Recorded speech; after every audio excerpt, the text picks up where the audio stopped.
Donc le prochain c'est Plotly et Cufflink. Et eux, vous allez voir, c'est plutôt cool. Ça permet de faire des trucs un peu plus dynamiques en fait. Plotly et Cufflink, je voulais vraiment y passer parce que du coup, vous allez voir, c'est vraiment cool. Ça permet de montrer qu'on peut faire quand même des bons graphiques. Enfin, c'est pas limité Python en termes de graphiques. Et vu que c'était la dernière journée où on va faire de la visu, je me suis dit bon bah vas-y, on va voir un peu ces trucs. En plus, ça va nous servir plus tard pour un peu après juste pour la carto. Alors, numpy as np import pandas as piggy, hop. Et donc ça, faut juste le prendre de la doc. Là, je vais le copier-coller, mais globalement, vous allez dans la doc et vous les importez. Enfin, c'est comme ça qu'ils s'importent. C'est long, oui, mais c'est comme ça qu'ils s'importent. Ouais, donc Google Colab les a déjà, donc pas besoin de les installer. Sinon, pour les installer, il aurait fallu écrire genre pip install par exemple. Voilà. Donc comme d'habitude, pip install plus ce dont vous avez besoin, ok? Si vous êtes sur votre ordi directement. Donc Cufflink, on l'importe avec CF comme NumPy, comme NP pour NumPy, etc. Donc voilà, comme tout à l'heure, tu sais, comme tout à l'heure, vous savez, je me fais un petit, je génère en gros des chiffres random dans 4 colonnes ABCD. Comme d'habitude, je vous montre quelques trucs qu'on peut faire. Sauf que là, ils vont être un peu plus cool que d'habitude parce que du coup, vous allez voir, c'est super dynamique. Donc là, je prends df, donc qui est mon data que je viens de générer. Je suis iPlot. Comme kind, je mets skater, c'est pour dire que je veux des points. Mode marqueur, taille 10, voilà. Et regardez, là, ce que je vais avoir. Alors, ça ne veut pas l'afficher. Je sais pas pourquoi, je tente avec un autre truc pour voir si c'est la bibliothèque qui va pas ou...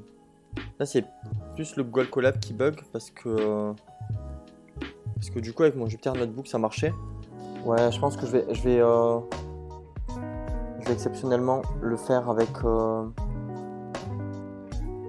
un Jupyter Notebook classique et non pas en ligne avec Google Colab parce que apparemment Google Colab il veut pas trop. Ça c'est donc ça c'est un Jupyter, comme un Google Colab mais en local. Donc je vais essayer avec ça. Vous voyez, donc là ça fonctionne. Et je pense que c'est le côté un peu dynamique que Google Colab ne supporte peut-être pas trop. Donc exceptionnellement ce cours je vais le faire en local avec mon Jupyter Notebook local. Donc Jupyter Notebook c'est comme un Google Colab mais sur votre ordinateur. Donc voilà, c'est ça, c'est un Google Colab mais en fait en local sur votre ordinateur. Donc voilà, c'est exactement la même chose. Donc je vais continuer le cours dessus. Et ben, je vous le mettrai directement le fichier sur le drive. Voilà, et vous l'ouvrirez directement avec exceptionnellement. Parce que là je pense que en vrai vu que c'est assez dynamique les cartes et ce genre de librairie, je pense que ça ne fonctionne pas du coup avec le Google Colab. Donc voilà, on va continuer avec ça. Donc regardez, donc voilà, là j'affiche des points du coup, tout simplement.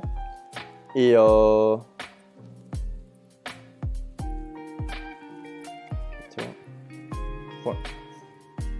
et voilà, et regardez, en fait ici, vous voyez, j'ai les données de mes points qui sont directement affichées quand je vais dessus. Même si je peux aller plus loin, je peux carrément prendre ça, zoomer, et ça zoome, vous voyez.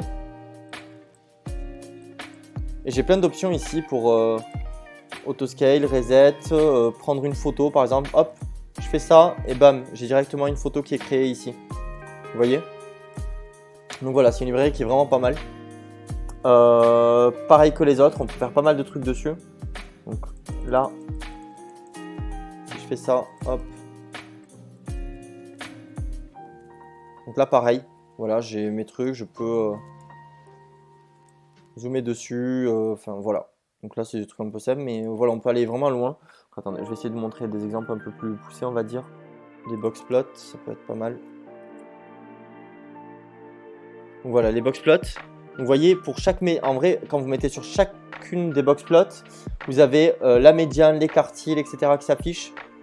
Vous pouvez, je pense, voilà, vous pouvez appuyer ici pour mettre les lignes pour comparer. Par exemple, si je mets sur cette médiane, ça compare avec les autres, etc. C'est vraiment pas mal. Par exemple, on ne s'attarde pas sur ces librairies, c'est des librairies que vous allez avoir besoin plus tard quand vous serez plus. Mais c'est juste pour savoir que c'est possible de faire ça, d'avoir des trucs un peu dynamiques comme ça. La dernière fois, j'essayais de vous montrer les trucs de montrer ces fameuses images, vous savez, pour calculer toutes les dérivées quand on fait du machine learning. Et regardez, on peut aussi les modéliser directement avec Python ici. Donc voilà, on peut carrément créer du 3D.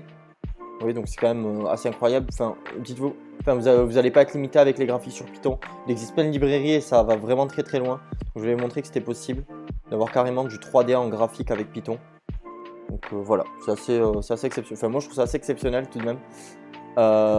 Tout est, enfin, comme d'habitude, hein, vous allez dans la doc et tout est modifiable, les couleurs, les machins, les détails, définir que les axes et des colonnes de votre data frame. Ouais, c'est assez exceptionnel.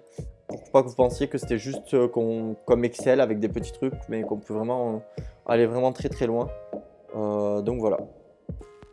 Donc, pareil. Faites une petite carte, vous pouvez zoomer. Si vous faites des trucs avec des génomes, de la science, tout ça, vous pouvez avoir des graphiques dynamiques comme ça, c'est plutôt cool. C'est plutôt pas mal du tout. Ouais, de toute façon, ça va arriver. Justement, c'est pour ça que j'aimerais vite qu'on passe sur les cartes pour commencer pour aller retourner sur des vrais cas concrets, des vrais datasets, etc. Donc tout est dispo dans le Google Colab comme d'habitude.